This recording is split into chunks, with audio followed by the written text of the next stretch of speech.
projeto que eu vou apresentar é o projeto Ponto de Fuga, Variações sobre Marginália e Afins. É um projeto do Agrupamento de Escolas Gil Vicente, em parceria com a Universidade de Évora, com o Museu do Fado e com parceiros individuais. O projeto Ponto de Fuga destina-se a fomentar hábitos de leitura e escrita, desenvolvendo competências associadas à análise e à interpretação de texto, de tal forma que os alunos na faixa etária dos 14 aos 20 anos se tornem leitores críticos cada vez mais competentes e versáteis.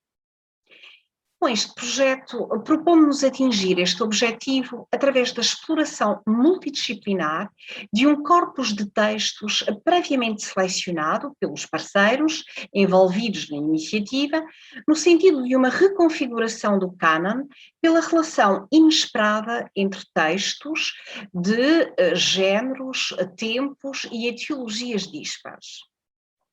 Pretende-se que a seleção do corpus para cada ano letivo seja diversificada e incorpore obras de diferentes línguas e origens culturais a partir de um tópico comum agregador previamente definido para cada ano de escolaridade, em articulação com a ideia central do projeto, ou seja, refletir criticamente sobre o tópico da identidade e da diversidade através das artes, numa perspectiva multidisciplinar e intercultural. O projeto procura traduzir, quer na escolha dos textos, quer na sua exploração e reconfiguração interpretativa, o encontro de influências artísticas entre gerações e sensibilidades que, sendo aparentemente dispares, são todavia congruentes com a duplicidade de vivências dos jovens envolvidos, que, sendo moradores de Alfama, da Moraria, da Graça, herdam dos pais, avós e vizinhos uma educação tradicional marcada pelo culto do fado, ou, no caso dos alunos de Évora, do cante, no caso do Alentejo, concretamente, e de outras tradições populares do bairro ou da cidade, e ao mesmo tempo recebem do grupo de amigos, dos meios de comunicação social e da internet, a forte influência de movimentos artísticos urbanos que excedem ou até contrariam os limites do bairro, da cidade e do país, inscrevendo no particular o universal. Propomos-nos, assim, consolidar conhecimentos, aprofundar relações de contiguidade entre as artes e proporcionar uma reflexão constante sobre a equação entre tradição e modernidade, através de performances que podem ser curtas ou mais extensas e da concepção de produtos originais decorrentes de ateliês de formação, workshops, palestras, masterclasses, debates, oficinas de leitura e escrita, quer em situação curricular, quer em situação extracurricular. O foco deste projeto consiste em conhecer e explorar a relação entre géneros artísticos que tenham uma origem marginal, na medida em que são oriundos de meios socialmente desfavorecidos e originariamente periféricos. O fado emerge nas ruas ou nas ruelas pobres e melancólicas de Alfama, associado a um tipo de vida libertina. O cante é a expressão sofredora da vida laboriosa dos camponeses no Alentejo. O rap e o hip-hop são géneros suburbanos que se assumem como música de protesto em áreas metropolitanas desfavorecidas. O teatro, na sua forma primitiva, radica na associação a rituais mágicos, crenças. A literatura compreende, para além de valiosíssimas marginália, como a de Fernando Pessoa, por exemplo, obras consideradas marginais ou à margem em certos momentos da história, e autores a que por razões similares e em momentos específicos foi atribuído o epíteto de maldito, uma variante conceptual da ideia de marginalidade. Interessa-nos, sobretudo, explorar o conceito de géneros marginais, designação aqui usada por conveniência descritiva e até metodológica para identificar as linguagens artísticas antes mencionadas, mercê da sua origem comum, ainda que a sua evolução ao longo da história as tenha gradualmente incorporado na cultura popular dominante ou no mainstream. O que nos importa é compreender a origem histórica e estética destes géneros e movimentos, reinterpretando os conceitos de marginalidade e periferia, assim como os de particular e universal, e maximizando os recursos de cada linguagem artística de forma a potenciar gestos interpretativos críticos e originais que alimentem a ideia central deste nosso ponto de fuga. O título do projeto, decorrente das artes visuais, tem, no entanto, um alcance maior, uma vez que remete para um tópico central, de onde partem e para onde convergem experiências artísticas e conceptuais que emergem sob novas e inusitadas combinações.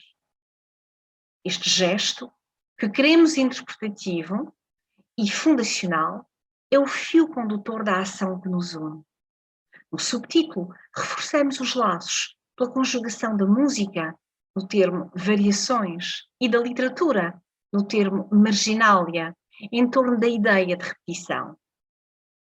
Este projeto tem como público os alunos do agrupamento de escolas Gil Vicente, de diferentes faixas etárias, docentes e não docentes do agrupamento, alunos da Universidade de Évora, docentes da Universidade de Évora, o Serviço Educativo do Museu do Fado, convidados e espectadores dos eventos abertos ao público, jovens e adultos de gerações diferentes que, não tendo vínculo com as instituições parceiras, se identifiquem com o projeto e outros públicos criados durante o triênio pelas iniciativas propostas. Quais são os espaços de realização das atividades? São os espaços da Escola Gil Vicente, o anfiteatro, a sala de teatro, a biblioteca, a sala de aula, a sala polivalente da biblioteca, a Biblioteca José Saramago, ou outros a definir, o Museu do Fado, a Universidade de Évora, ou outros espaços que venham a revelar-se importantes para a concretização de atividades específicas. O local é definido e decidido caso a caso, de acordo com a adequação ao tópico e à modalidade de formação. A existência de um cronograma do projeto é fundamental, pois permite concretizar, ao longo de 3 anos, iniciativas de formação nas diferentes linguagens artísticas que se traduzem na criação de produtos finais. No âmbito do ciclo anual de conferências, tradicionalmente dinamizado pela Biblioteca da Escola Gil Vicente, à conversa com, são dinamizadas palestras, conferências, masterclasses, oficinas de formação que englobam diferentes linguagens artísticas, que incluem a música, a literatura, as artes plásticas, as artes do espetáculo, sobre o tópico a desenvolver em cada ano letivo. No primeiro ano de vigência do projeto, o nosso tópico era o que cabe na arte. No segundo ano de vigência do projeto, o nosso tópico foi a questão da écfrase. No terceiro e próximo ano letivo, terceiro ano de vigência do projeto e próximo ano letivo, o nosso tópico é rasgos e subversões. Os convidados são escolhidos de acordo com as necessidades do projeto e em concordância, naturalmente, com os parceiros institucionais e individuais. Quais são, efetivamente, os principais desafios deste projeto, quando comparamos com outros projetos do Plano Nacional de Leitura? Este projeto procura desafiar a participação ativa dos alunos, convertendo-os em agentes críticos competentes. Redescobrir relações entre as artes, de acordo com um tópico que é definido anualmente, como acabei de dizer. Aprofundar relações institucionais e individuais numa perspectiva de debate e cooperação constante.